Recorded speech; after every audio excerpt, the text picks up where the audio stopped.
Good morning, everybody. It is 7:21. I've got the snivels. It's actually 8 degrees. It's warming up. It's quite mild out at the moment. Which makes a change.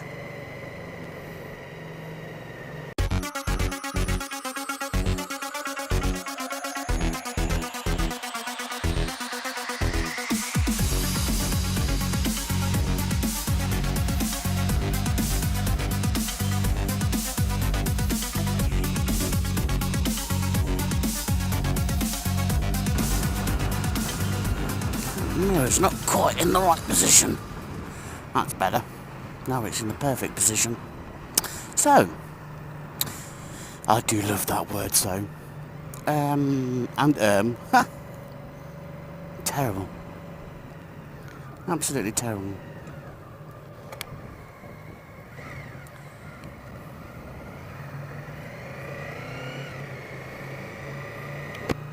Following on from my post about New Year's resolutions and setting life goals instead of resolutions, etc. I was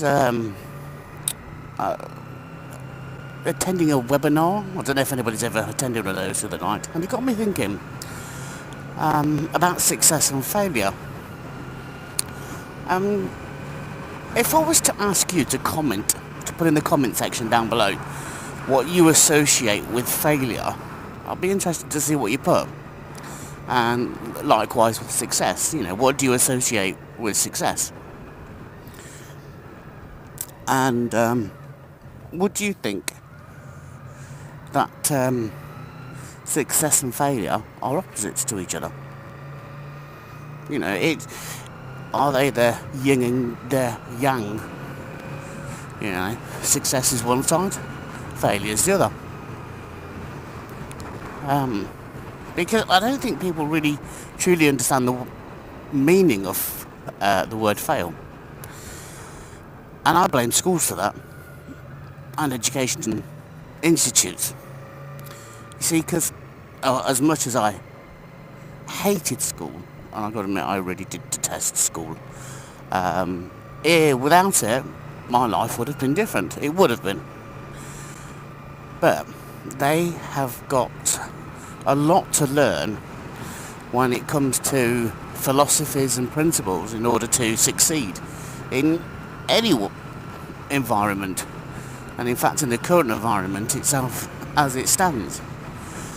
Now, when I was at school, me and my friends, we was taught that failure, it's a one single moment, a one negative single moment in your life. And all you got to do is look at Twitter around exam time, and you can see that clearly with the exams. The amount of people there, oh, I failed because I got a B, not an A. I think kids are actually getting taught the wrong idea about failure. And it's now starting to spill out into society, where people will do anything they can to avoid failure.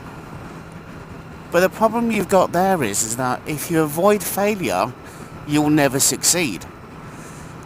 And it's the same with success, with succeeding, with people that are successful. They look at them and think they've never failed at anything in their entire life. Now, I think Thomas Edison said it best when he was trying to develop the incandescent cotton filament light bulb. He didn't fail 100 times doing it. He said he found 100 ways how not to make the incandescent light bulb. And if you apply the same principle of failure is a one-off event, is a one-time event, then the likes of Richard Branson and Benjamin Franklin and Abraham Lincoln, they're all failures with that principle. When, in fact, the truth is, in order to succeed, you have to fail. You have to fail so many times to succeed.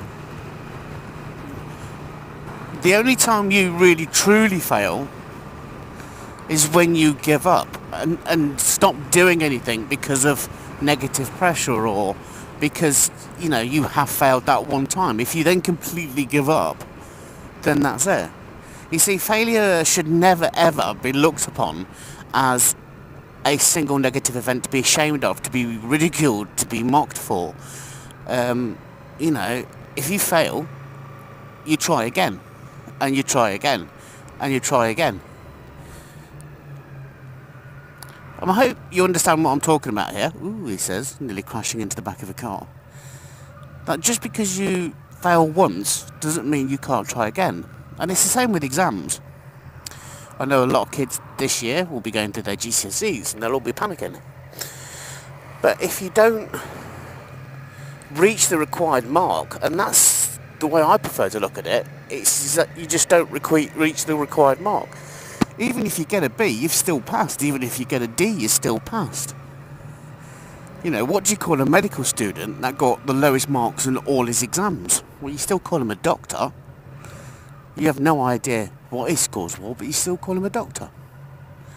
Anyway, guys, I hope you understand what I'm talking about here. I hope you realise that, you know, success and failure are equal to each other, and you can't have one without the other. And the next time you do something and it doesn't succeed, just think, that's one way how not to do it, and try a different way. And keep going at it. And I think that's what happens with a lot of people in YouTube, because they don't see instant success. They, you know, they quit. And when you quit, that is when you truly fail. That is when you really do truly fail. Anyway, guys, I hope you enjoyed this vlog. Please leave comments down in the comment section below on your thoughts about what I've been talking about. Don't forget you can follow me on Facebook, stalk me on Instagram, and tweet me at Nige-Rider. And I will catch you guys on Thursday. Cheerio.